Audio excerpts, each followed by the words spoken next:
Stella Fidelis Shayo, ni afisa ustawi wa jamii katika halmashauri ya manispaa ya Ubungo.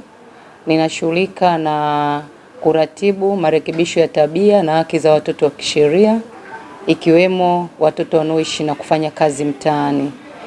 Leo ninataka nielezee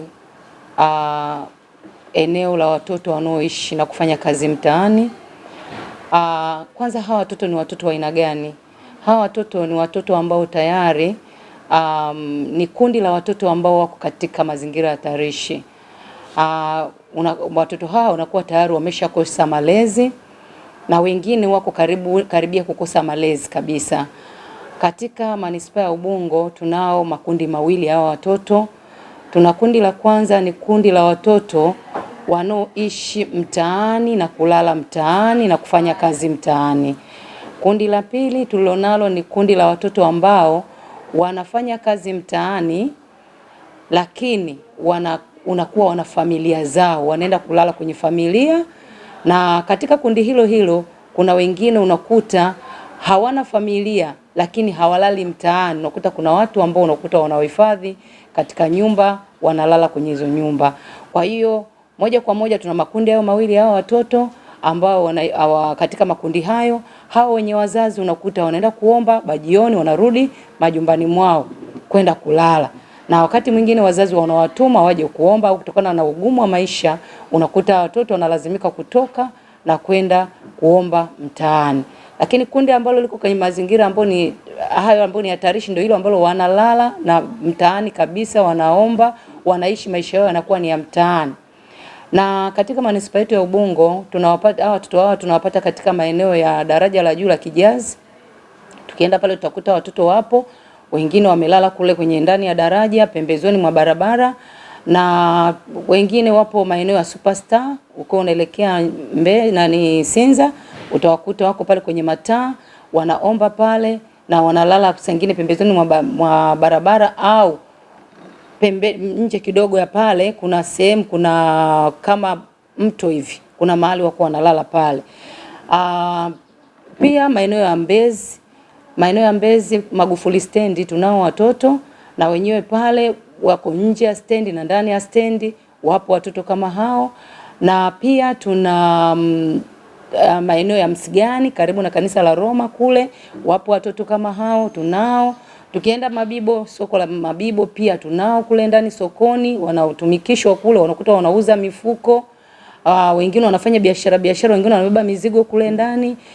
Manzese kule darajani tunao watoto hao. Kwa katika manispaa ya Ubungo kuna maeneo hayo kadha ambayo tunawakuta watoto wapo wanafanya kazi kule, na wengine wanaishi huko, kuna wengine wanaishi mtaani. Katika kuwashughulikia watoto manispaa ya Ubungo tumejipanga sana siku zote katika kushughulikia masuala ya watoto, na tumeweka utaratibu unaoeleweka kabisa katika kushughulikia masuala haya, na ndio maana kila mara tuko mtaani kwa ajili ya kwenda kuongea nao na kuwaondoa wale ambao wako tayari kuweza kuondoka mtaani, kwa sababu namna tunavyoondoa watoto ni tofauti kabisa na tutakavyomuondoa mtu mzima. Tuseme mtu mzima yule ana akili, yule mtu mzima anaweza japokuwa ndio mtoto ana akili lakini ana haki zake za kimsingi. Hatuwezi kama tunaenda kumkamata. Kuna miongozo ambayo inatuongoza katika kwenda kuwaondoa wale watoto. Na wakati mwingine kuna ambao unakuta unaenda kuwafuata kuondoka kwa mara ya kwanza wasikubali, ukaenda ukahudhuria hata awamu kadhaa ndio wakakubali kutoka.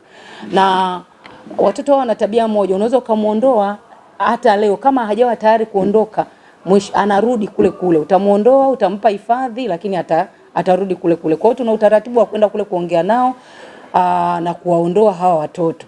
Sasa katika pamoja na mikakati mingi ambayo tumeweka katika manispaa yetu, ikiwa ni pamoja na kutoa elimu, huwa tunatoa elimu kwenye jamii kuhusiana na hao watoto. Tunaenda kutoa elimu za malezi ili hao watoto waweze kusimama, kukaa kwenye familia zao, waweze kulelewa kwenye familia, sababu tunajua chanzo kikubwa cha changamoto hii ni wazazi kutengana na migogoro ya kwenye familia, hali ya umaskini na sababu nyinginezo nyingi tu. Nikiangalia migogoro hii, wale watoto wengi walioko kule mtaani sio kwamba hawana wazazi. Wale watoto wana wazazi wao kabisa, asilimia kubwa wana wazazi. Na shida ni kwamba aidha mzazi ametengana wazazi, mtoto akabaki kwa mzazi mmoja, akaenda kuishi na mama wa kambo au baba wa kambo, au aliishi na mama tu akakosa malezi mazuri, au baba akakosa malezi mazuri ikampelekea mtoto akafanya, au alipelekwa kwa ndugu ikampelekea mtoto akaja akatoroka nyumbani na kwenda kuishi mtaani. Ina maana malezi yalifeli kwenye mahali ambako mtoto alikuwa anaishi. Kwa hiyo hali nyingine ni umaskini. Maskini na yenyewe imepelekea sana, familia ni maskini, ukuta mtoto hasomi, mtoto anakaa nyumbani, hali ngumu, chakula shida, kila kitu shida, mtoto anaamua tu kuondoka nyumbani na kuja mtaani. Nyingine nimesema ni kwa migogoro ya ndoa. Mtoto mwingine anakuambia mimi siwezi kuvumilia wazazi wanavyopigana kila siku, wazazi wanatukanana matusi nini, hawezi kuvumilia. Kwa hiyo unakuta mtoto anaamua kuondoka nyumbani mwenyewe, anaenda mtaani. Wengine wamekataa kufanywa mila potofu. Kuna wengine tunao wamekataa kukeketwa. Tunao wanasema kwamba nilikuwa nikeketwe nikaamua nikimbie. Sasa wengine wamekimbia kuolewa wakiwa na umri mdogo. Wanasema nilikuwa nataka kuozwa, kwa hiyo nimeamua kukimbia kwa sababu baba yangu ameshachukua mahari, anataka kunioza. Kwa hiyo tunao, ziko sababu nyingi sana ambazo zinawatoa nyumbani na kuwaleta mtaani. Lakini kubwa kabisa ni masuala mazima ya umaskini, masuala mazima ya migogoro ya ndoa, wazazi kutengana. Hizo ni sababu kubwa sana ambazo zinafanya watoto waweze kuja na kuishi mtaani.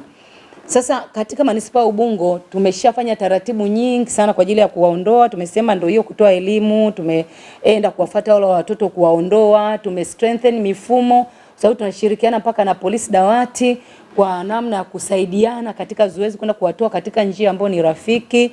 Tumeielimisha jamii, tumefanya kazi na wadau mbalimbali, tukajenga ushirikiano, tukapata mpaka wadau ambao tunashirikiana katika kufanya hizi kazi. Kwa hiyo tunawatoa hata kwa siku yenyewe, tunatoa watoto ambao ni zaidi ya watoto hata 5. Tunaweza tukatoa kwa siku moja.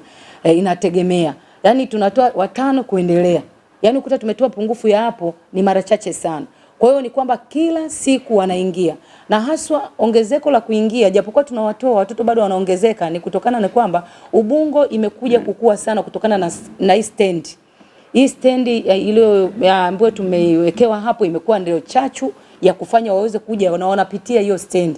Sababu wanakuja kwa kupitia mabasi, wengine wanakaa chini ya macheses huko, lakini wanafika. Mwingine akija anakuambia nililipiwa nauli. Alilipiwa nauli, labda ni mtoto mdogo kabisa kalipiwa nauli na bosi njoo. Akishafika bosi anamtelekezea hapo, mtoto anaingia mtaani. Kwa hiyo imekuwa ni chachu, stand imekuwa ni kama vile tunawapata wengi kwa sababu ya stand tuseme. Stand wanapitia stand na imekuwa ni kama njia, wakipita hapo wengine wanaenda Ilala, wengine wanaenda huku. Kwa hiyo imekuwa kama Ubungo ni kama njia. Japokuwa kuna wengine wanashuka njiani, hawafikii hapo. Wanajua saa nyingine kutokana na mkakati manispaa tulioweka kwa kushirikiana na wadau tumeanzisha dawati pale Magufuli. Kwa hiyo wengine wanakamatwa pale Magufuli. Wanapofika tu na tumeanzisha utaratibu mzuri sana pale, tuna kamati ambayo imegusa wadau wote wa stendi. Kuanzia daladala, kuanzia bodaboda, mabasi, watu wa LATRA, watu wa miaji, yani wote tumeweka kama kamati. Kwa hiyo pale mtoto akifika tu kwa uelewa ambao umeshajengwa pale stendi, wanawakamatia stendi. Sasa wanaofika stendi ni wale ambao hawafahamu na ni bado ni kundi kubwa. Acha wale ambao wanafahamu kwamba ukifika stendi pale utachukuliwa stendi, tayari wanashukia hata Kibaha wapi, wanatafuta namna ya kupenya kuingia mjini. Kwa hiyo hili ni tatizo kubwa. Sasa katika kila mwaka tunafanya maadhimisho ya siku ya mtoto anayeishi na kufanya kazi mtaani. Tarehe 12 mwezi wa 4 kila mwaka tunafanya maadhimisho ya hiyo siku. Kwa hiyo na mwaka huu mwezi wa 4 tarehe 12 mwezi wa 4 huu tarehe 12 tutakuwa na maadhimisho na tutakuwa na hitimisho la haya maadhimisho katika mkoa wa Dar es Salaam. Katika maadhimisho haya tunapenda sana kuwajengea elimu wa jamii ijue zaidi kuhusiana na hao watoto na tujue namna gani ya kuweza kuwasaidia. Ili swala la watoto waoneshe na kufanya kazi mtaani sio swala ambalo ni maafisa ustawi wa jamii tu wanaweza kulishughulikia. Ili swala linahitaji sekta mbalimbali tuweze kusaidiana katika kutatua hili changamoto na jamii nzima tuweze kutatua changamoto. Tukiangalia kwa mfano sisi tunafanya kuleteo, wanakuja. Sasa wanapokuja huko walikotoka pia unakuta tayari kuna changamoto. Kwa hiyo sisi tunachotaka sana ni ushirikiano, na katika siku hii tunajenga uelewa wa kina wa kitaifa, tunatoa elimu tena zaidi kwenye jamii, tunawakumbusha jamii kwamba jukumu la malezi ni la familia, jukumu la malezi ni la jamii, ili jamii ipate kujua wajibu wake, tuwakumbushe wajibu wao ni nini. Hawa watoto sio watoto wa familia tu, ni watoto wa jamii.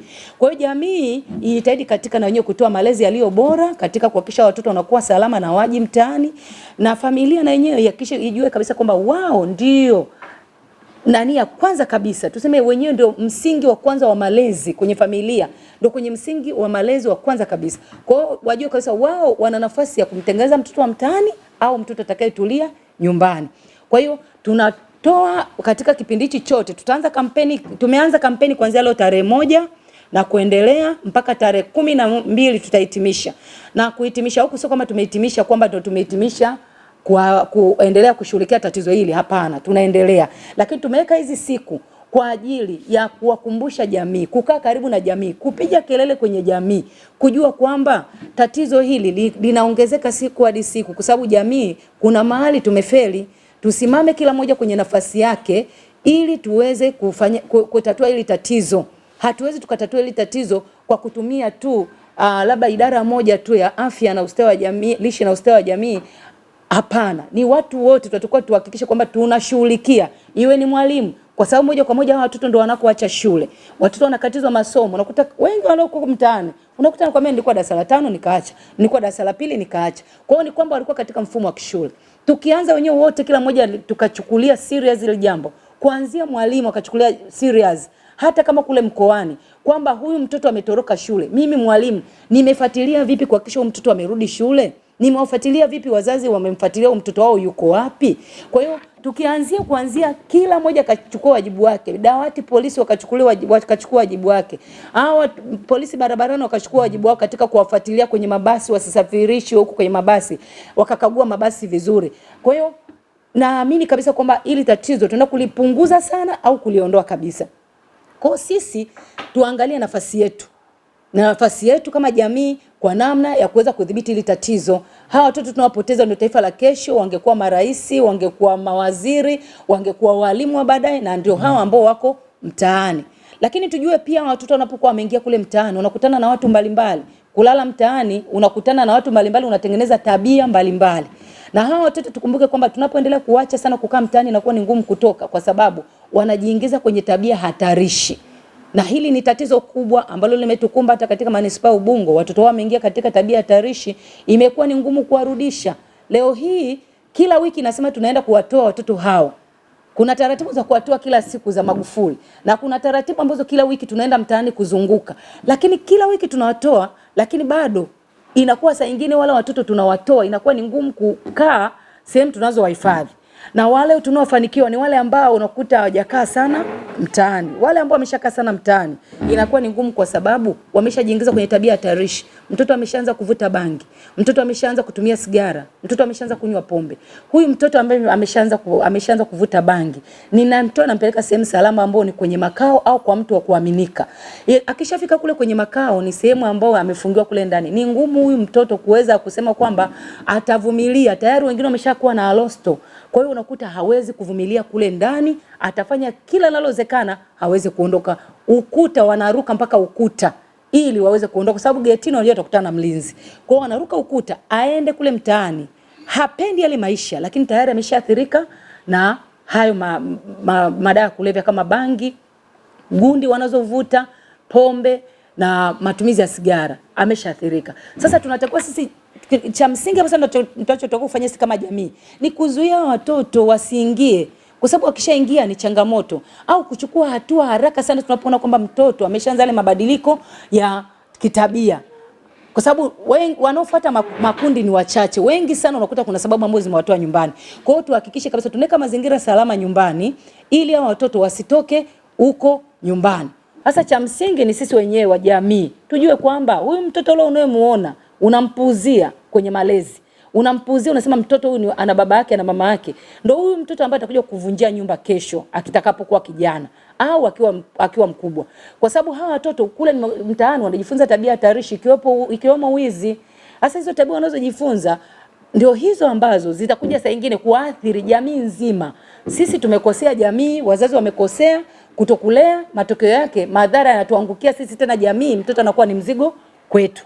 Kwa hiyo katika siku hizi tutaendelea kuhamasisha na kuongea sana kwenye jamii. Tutapita sana kwenye msituchoke, tutapita huko kwenye makanisa, japokuwa tu tutapita kwenye masoko, tutapita kila mahali kwa ajili ya kuongea. Na sio siku hizi tu, tutaendelea. Hii kampeni tunaanzisha, tutaendelea na ilikuwepo na tutaendelea siku zote katika kuongelea hili swala ili tuweze kuwasaidia watoto wetu waweze kuwa salama.